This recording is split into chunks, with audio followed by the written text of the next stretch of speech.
My parents disowned me for refusing to give up my 8-year-old daughter. "She is such a burden," my mom said. "Things would be better without her here," my sister added. I got up and walked out the door. The next time they saw us, they couldn't hide their shock. I was sitting at my parents' kitchen table with both hands around a mug of coffee I had forgotten to drink, trying to say the words out loud without throwing something.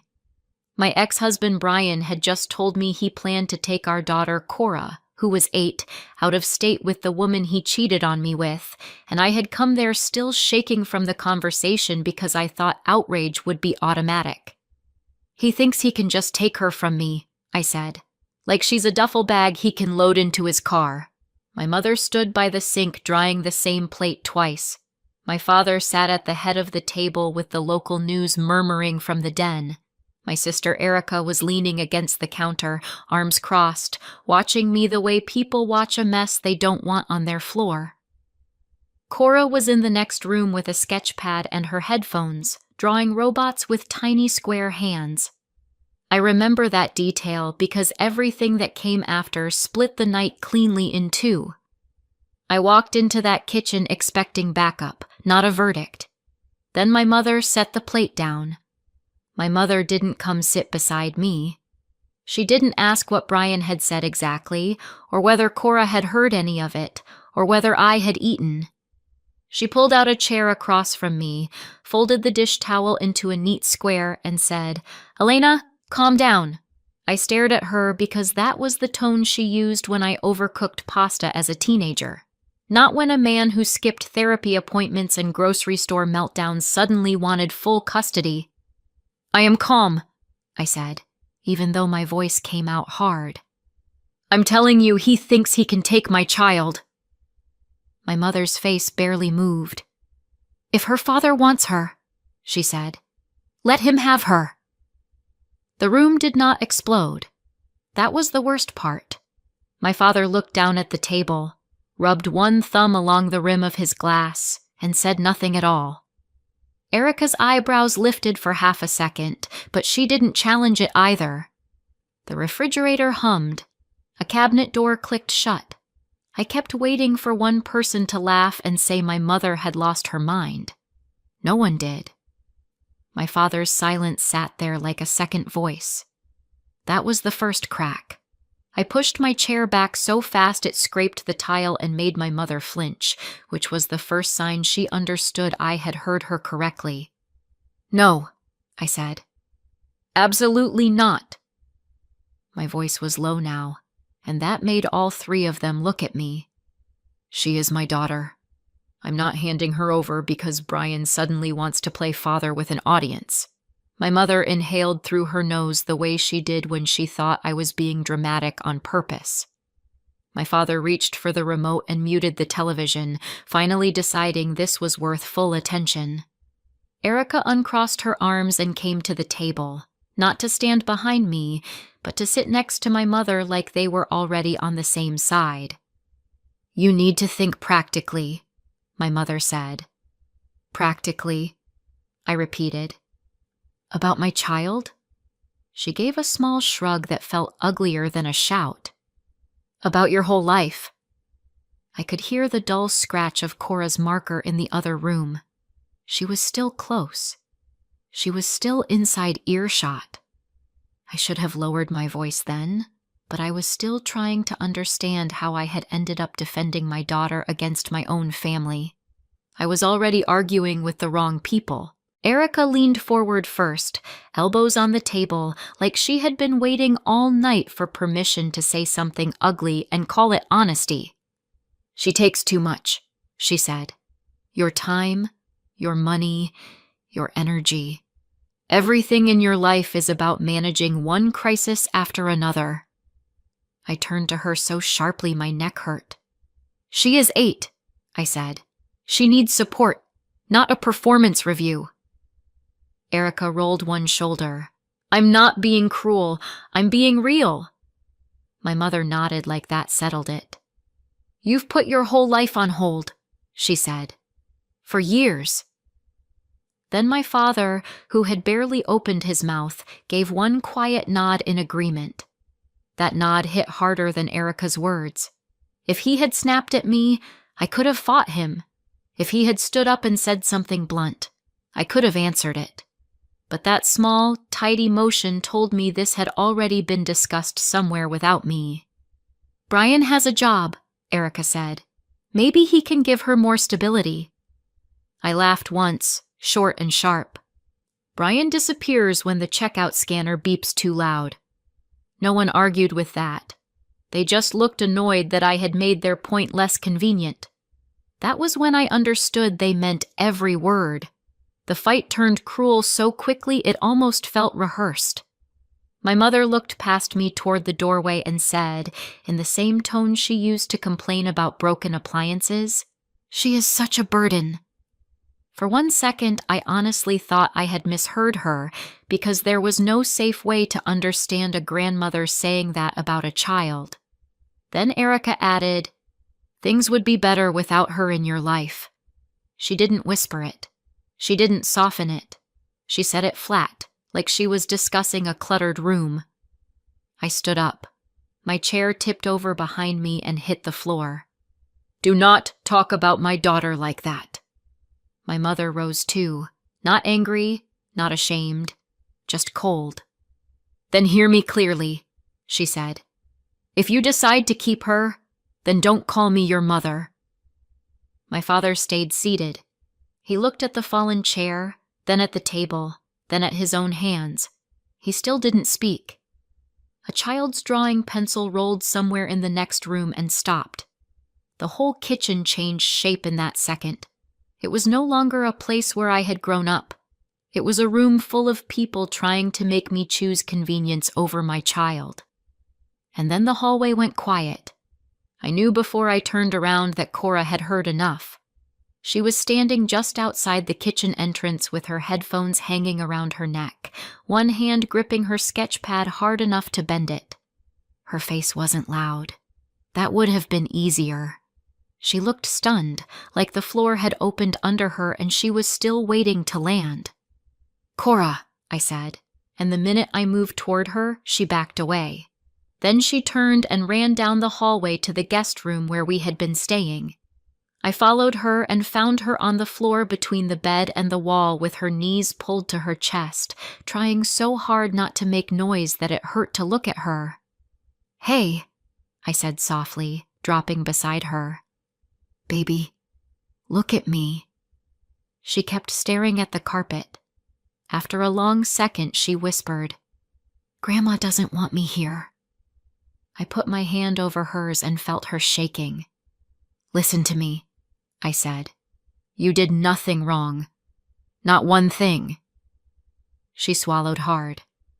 "Am I making everything bad?" "No," I said. "You are not the problem in this house."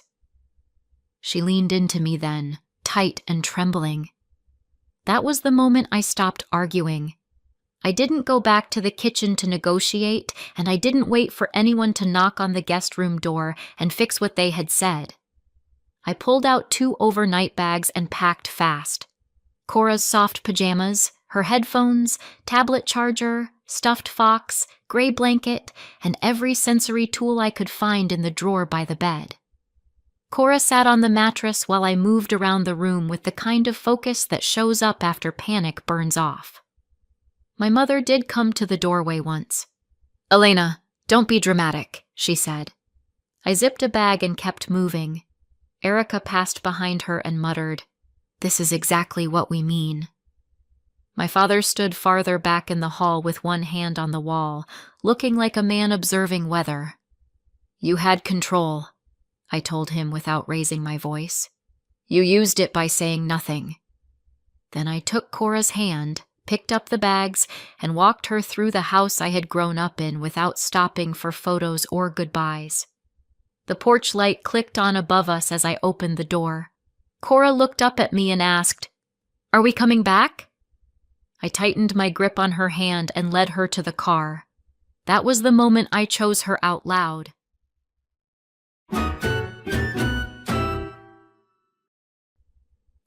Cora turned 3 on a hot Saturday in my parents' backyard, and I had spent the whole morning trying to make the party gentle enough for her to enjoy. I cut the guest list down, bought quiet toys, and told everyone not to crowd her, but relatives still came through the gate carrying noise with them. Balloons popped against chair backs. Someone dragged out a Bluetooth speaker. My aunt bent down with frosting on her finger just as 2 cousins started shrieking over bubbles. Cora dropped to the grass like her strings had been cut. She screamed, clapped both hands over her ears, and kicked when my uncle tried to lift her. "Don't touch her," I said, already on my knees beside her. "Give her space." My mother stood by the patio table holding paper plates and looking embarrassed, not concerned. Erica whispered, "What is wrong with her?" Brian, my husband then, took one look at the scene and stepped through the side gate like he needed fresh air more than his child needed help. I stayed in the grass with Cora until her breathing slowed. A few weeks later, after appointments and forms and a specialist who watched carefully before speaking, I heard the word autism for the first time. The diagnosis came later. The distance started at that party, and over the next few years, nobody in my family got warmer about it. A month after the diagnosis, I had a grocery store afternoon that felt like a warning shot for the rest of my marriage. Cora was in the cart, tired already, and I was trying to get through milk, cereal, and detergent before the rush hit. Then the overhead lights started flickering in one aisle, a baby began crying 2 carts over, and the checkout scanner kept firing the same sharp beep. Cora pressed both hands to her ears. "Too loud," she said, then louder. "Too loud! Too loud!" I abandoned half the cart, scooped her up while she kicked against my hip, and carried her outside with strangers watching me like I had failed a public test. By the time we got home, we were drenched in sweat. I got her inside, into the dim bedroom with her weighted blanket, then stood at the kitchen counter trying to steady my hands. Brian came in, saw the groceries still in bags by the door, and said, "What happened now?" I told him. He didn't ask whether she was okay. He didn't ask whether I needed a minute. He grabbed his keys and said, "I can't do this every day." "You don't," I said. He pretended not to hear me. "I've got to work late." The front door shut before I could answer. That sentence became a habit. I kept taking Cora to my parents' house for a while because I still wanted to believe familiarity could help, even if warmth didn't. One quiet afternoon, she sat on the den rug lining up toy cars by color, perfectly content, blue to green to yellow, then back again because she liked the sequence better that way. Erica came in carrying an iced coffee, watched for 10 seconds, and rolled her eyes. "She doesn't even play normally," she said. "She is playing," I answered. "She just isn't doing it for your entertainment." My mother laughed under her breath like I was making a scene out of nothing. Later, while Cora stayed on the floor happily absorbed in her rose, my parents started talking across the kitchen island about Erica's future like it was a holiday brochure. "When you have kids," my mother said, "we're going to spoil that grandbaby rotten." My father smiled and said he couldn't wait to teach a little one how to fish. I stood there with Cora's juice box in my hand and listened to them talk about some imaginary child with more tenderness than they had ever shown the granddaughter already in the room. Cora didn't look up. I did. That was when the omission became impossible to ignore. By the time I found the messages on Brian's phone, the affair didn't shock me as much as his energy did. He had been flat with me for months, but suddenly he was smiling at a screen, typing with both thumbs, carrying his phone face down when he walked out of the room. One night he left it on the bathroom counter while he showered, and I saw a message banner from a woman named Sydney that started with, "I miss last night already." I opened the thread and stopped reading only when the words began to blur. It wasn't flirting. It was a relationship with its own routines, jokes, plans. When he came out, towel around his waist, I held the phone up and asked, "How long?" He took the phone, glanced once, and sighed like I had found parking tickets. "Does it matter?" he said. "Yes," I said. "It matters to me." He sat on the edge of the bed and rubbed his face. "This hasn't been working for a long time." Not sorry, not ashamed, just inconvenienced. Within days, the separation was real, and because I needed somewhere stable while I figured out money and school and therapy schedules, I took Cora and moved into my parents' guest room. I thought a roof was the same thing as support. The custody threat came so casually, it took me a second to understand what Brian was actually saying. We were sitting across from each other at a chain restaurant because neither of us wanted the conversation in a house, and Cora was at an after-school program 2 blocks away. Brian stirred iced tea he wasn't drinking and said Sydney had an opportunity in another state, that he might go too, and that it made sense for Cora to come with them for a fresh start. I laughed once. "No," I said. "You don't get to disappear during every hard week and then relocate her like a job transfer." His face changed immediately. "I'm her father," he said. "You don't own her." "And you don't know her," I said. "You skipped appointments. You left stores. You vanished when things got hard." He leaned back and folded his arms. "If you want to fight," he said, "you can have one." There it was. Not concern, not love, not a sudden desire to parent better. Just a contest. I picked Cora up from the program with that sentence still ringing in my ears and drove straight to my parents' house because I needed someone to say I wasn't crazy for hearing danger in it. That was how I ended up at their kitchen table expecting backup.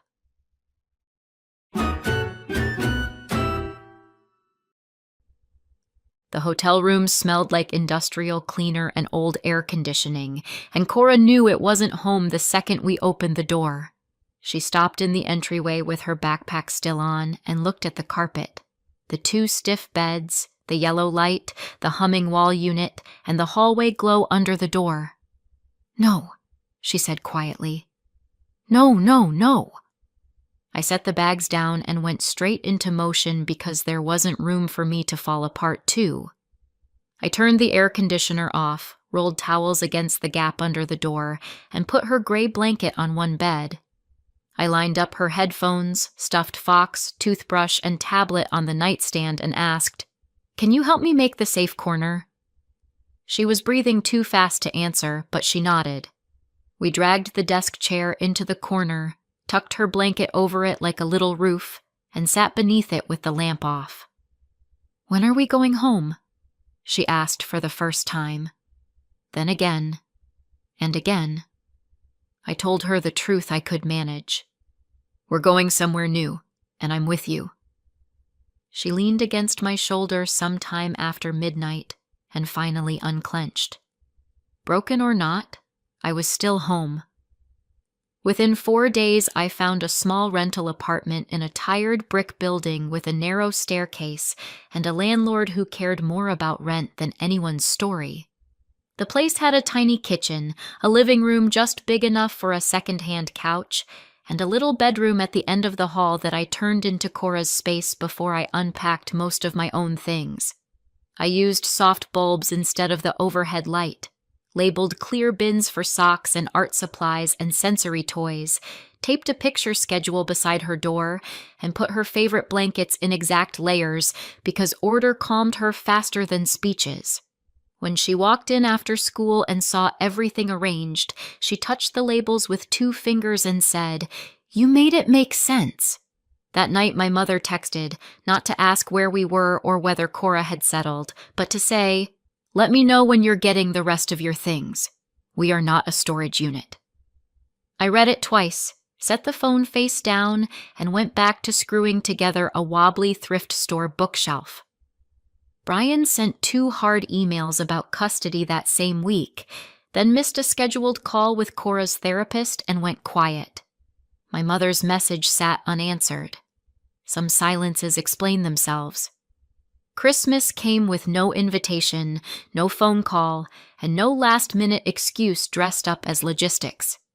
By then, Cora was old enough to notice absence without me naming it for her.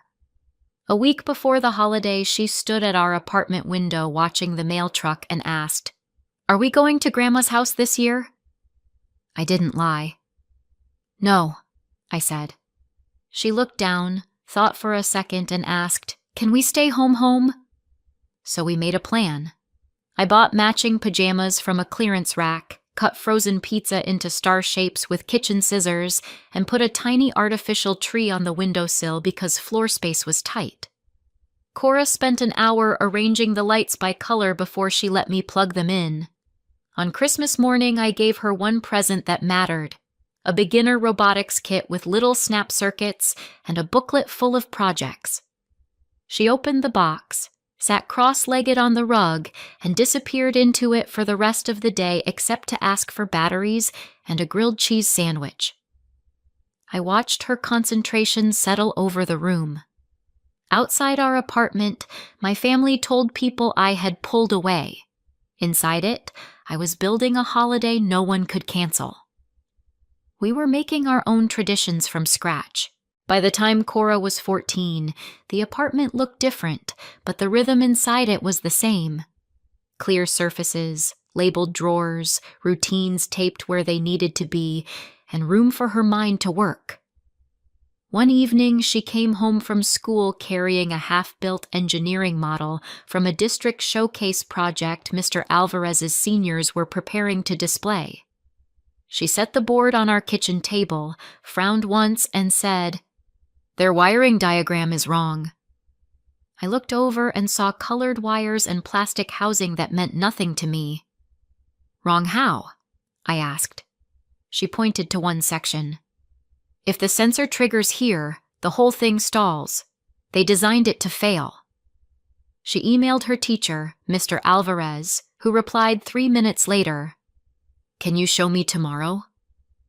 Instead of waiting, Cora pulled out graph paper, redrew the entire sequence, and stayed up half the night rebuilding the model piece by piece while I handed her tape, tea, and silence.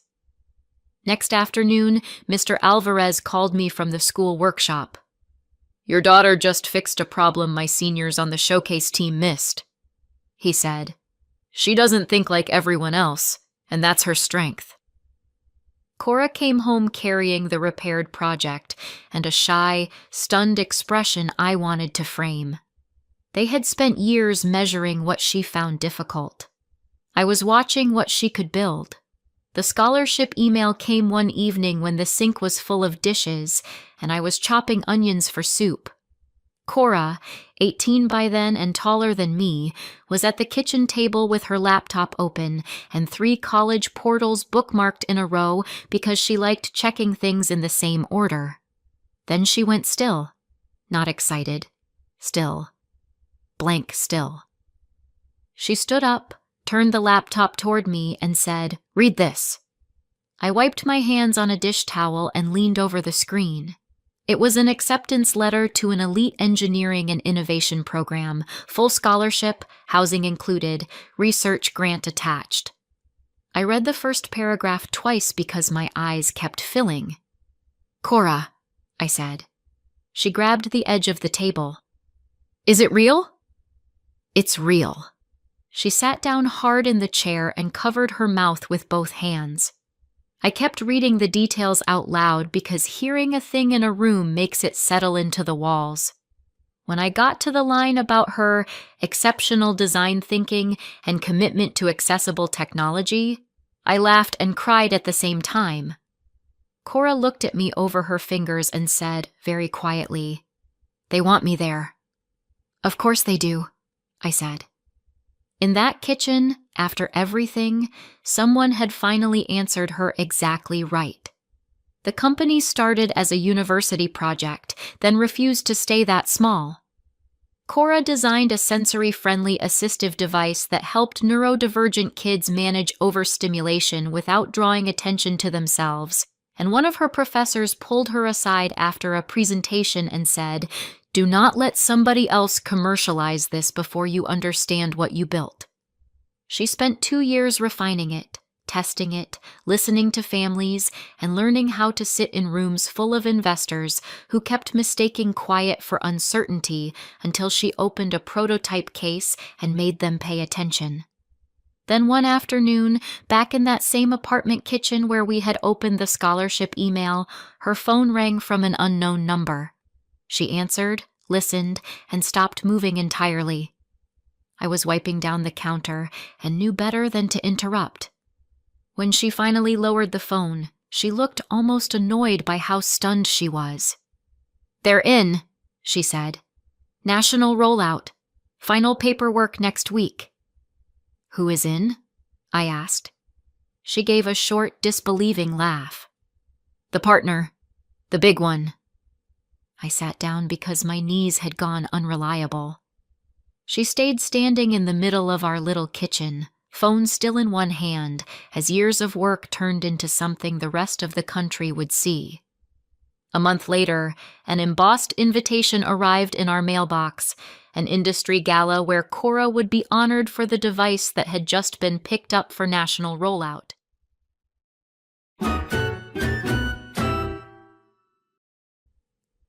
The ballroom was all glass, gold light, and polished floors that made every heel sound deliberate. Staff members were testing microphones on the stage while servers moved between round tables setting water glasses at exact angles, and I stood near the back wall pretending to be interested in a floral arrangement, because if I looked straight at the stage too long, I started seeing the hotel room, the thrift store bookshelf, the years when success was just one more private thing Cora and I had to build without applause. Cora, now grown and steady in a dark blue dress she had chosen because the fabric didn't itch, was talking with one of the event organizers near the front. Then the room shifted for me.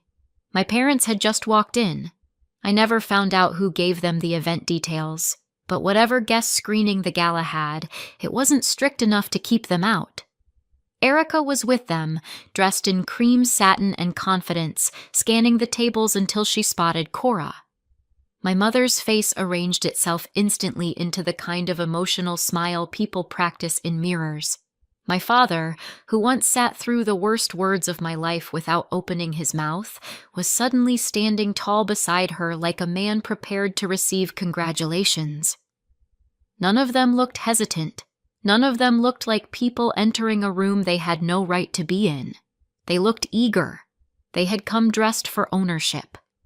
I started toward them, but they moved faster.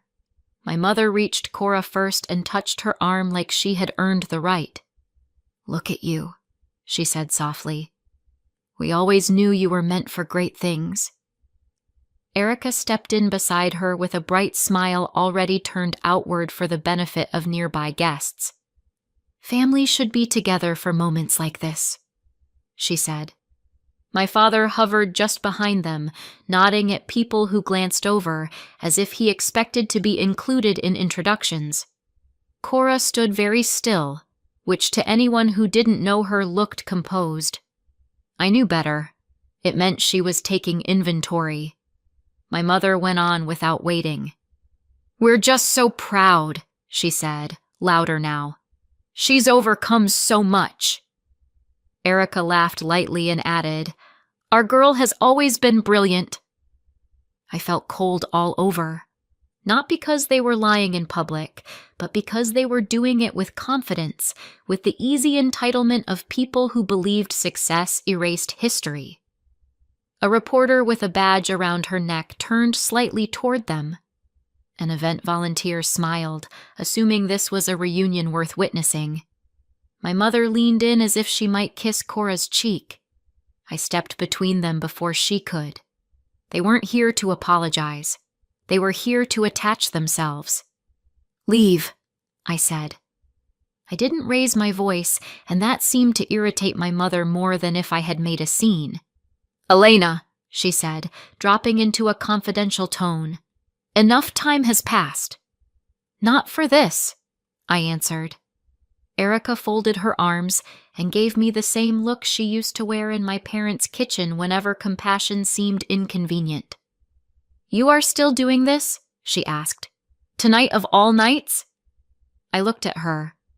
"Especially tonight." My mother tried again. "We're family, whether you like it or not." "Family doesn't tell an 8-year-old she'd be better off gone," I said. Her mouth tightened. Erica stepped closer and lowered her voice just enough to sound strategic. "No one is asking to relive old drama. Cora is doing well now. You both are. There's room to repair things, support each other, be connected the right way." There it was under the makeup and soft language. Access. To Cora. To the story. To whatever money, prestige, or reflected light might spill off her success. My father shifted his weight and looked everywhere except at me. For a second, I thought I might have to keep fighting for the microphoneless center of the room myself. Then Cora turned toward them fully. The room was about to hear her. Cora didn't step back behind me, and she didn't move toward them either. She simply faced them, shoulders square, hands loose at her sides, and spoke in the same calm voice she used when explaining a design flaw no one else had noticed. "I remember more than you think," she said. My mother opened her mouth, but Cora kept going. "Not every word. I was 8, but I remember enough." People nearby stopped pretending not to listen. I saw the reporter freeze with her pen halfway to her notebook. An organizer turned off the smile she had been wearing and looked from Cora to me. "I remember the shouting," Cora said. "I remember being in the hallway. I remember Grandma saying I was a burden. I remember Aunt Erica saying things would be better without me there." Erica gave a soft laugh that sounded forced even to her own ears. "Cora, honey, that's not—" Cora cut across her without changing volume. "You don't get to stand here and act proud of me now." Then she looked directly at my mother and said the sentence that broke the room open. "When I was 8, you wanted my mother to let me go. You said I was a burden." The silence afterward was total. Nobody needed footnotes. Nobody needed context. The truth had arrived whole. My mother reached for denial the way some people reach for a coat when the weather changes. "That is not what happened," she said too quickly. Erica let out a brittle little laugh and looked around for agreement that never came. "This is such an exaggeration," she said. My father did what he had always done when truth became expensive. He stood there and said nothing. Cora watched all 3 of them with a steadiness that still humbles me when I think about it. Then she said, "You stopped being my family the night my mother chose me and you chose convenience." No one interrupted her this time. She turned away from them, reached for my hand, and held on. That small gesture did something years of arguments never could. It ended the conversation without asking permission. Around us, people shifted back from my parents and Erica in that instinctive way crowds do when a performance collapses and leaves the machinery exposed. My mother's face finally lost its practiced softness. Erica looked furious, then embarrassed, then small. My father stared at the floor. No security guard removed them. No host rescued us. They simply found themselves standing in the exact truth they had spent years avoiding, with no audience willing to pretend anymore. For once, the silence belonged to them. In the weeks after the gala, the story moved through the family faster than any update. Relatives who had stayed politely neutral when I left my parents' house years earlier started calling, and once they heard what had actually been said to Cora, some of them stepped back from my parents and Erica without announcing it.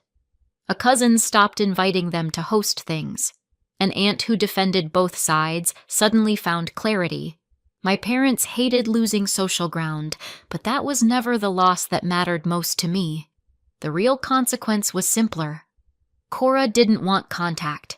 Not a private apology, not a lunch, not a fresh start with edited facts. "I'm done," She told me one morning while we ate eggs in her own kitchen, sunlight coming across the counter, prototype parts tucked in neat trays by the wall. They don't get to come back now that there's something to brag about. I nodded and passed her the hot sauce. Then they don't. She received the award, kept building the company, and built a life full of work she loved, real peace, and friends who never treated her like a burden.